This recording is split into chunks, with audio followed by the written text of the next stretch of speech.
Nangangamba ang ilang pasyente ng Philippine Orthopedic Center sa Quezon City dahil sa nakaambang modernisasyon nito. Sakali kasing maipadupad ang panukala, mababawasan ang mga nakalaang kama sa ospital para sa mga mahihirap na pasyente. May news to go, si Ivan Mayrina. Sa labas pala ng Philippine Orthopedic Center sa Quezon City, nakapaskil na mga mensaheng ito ng pagtutol sa privatization ng ospital. Ang usaping yan idinulog na sa Korte Suprema ng People's Health Movement at Health Alliance for Democracy at mga kinatawan ng Bayan Muna at Kabataan Party List na sinundan naman ng utos ng Korte sa Malacanang at DOH na ipaliwanag ang mga dahilan ng privatization sa loob ng 10 araw. Sa loob, hindi na maitagong edad ng 68 taong orthopedic.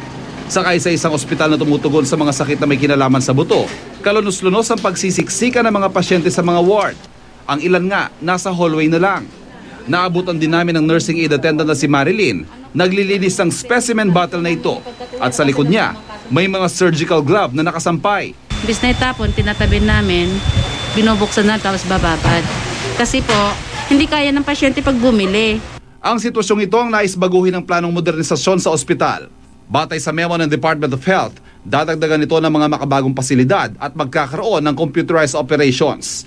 Pero hindi raw ito privatization kundi isang build, operate, transfer scheme.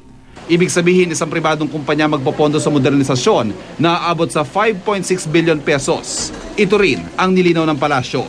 Bahagi ito ng pangkalahatang programa na palawakin at palalimin yung mga benepisyo ng universal healthcare para sa lahat ng Pilipino.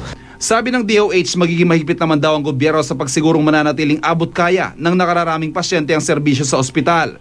Pero nangangamba pa rin ang mga pasyenteng tulad ni Jun Diasis na wala pa man ng modernisasyon ay hindi na nakalibre ng implant na kailangan. Malaki na po yung gagastusin. Hindi na po namin kaya. Yung ganito nga lang po na hindi pa po private. Malaki na po yung ginagastos namin sa mga sa bakal. Hopefully service will improve, pero we're talking about the costing, no? Given majority of our indigent, wala pa ring nailalabas na pera. No, I don't know kung ibibigay din na lang libre. So it depends on how they work out with the buyer, kung ano yung kasama sa supplies. Nangangamba rin ang mga empleyado dahil sa ilalim ng modernisasyon, kailangan nilang applyan muli ang kanilang mga trabaho, lumipat sa ibang pampublikong ospital o di kaya mag-avail ng retirement package na hindi pa raw malinaw sa kanila hanggang ngayon. Hindi ito katanggap-tanggap kay Mang Augusto Bayra na 31 taon ng elevator operator sa ospital at paretiro na sa 2016. Lahat ng benepisyo namin wala. Pati mga yung sahod namin medyo liliit na. Lahat ng mga bantay pinag-ano namin. Kasama namin sa magrarally. Paniwala naman ng Anak Pawis Party List, ang pagpasok ng mga pribadong grupo sa mga serbisyong pangkalusugan magre-resulta raw sa mas mataas na singil sa mga ospital.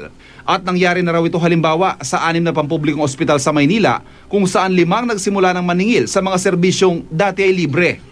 Paliwanag ng lungsod, kailangan daw nilang maningil para mapabuti pa ang kalidad ng kanilang mga serbisyo. Bagay na aprobado naman daw ng DOH.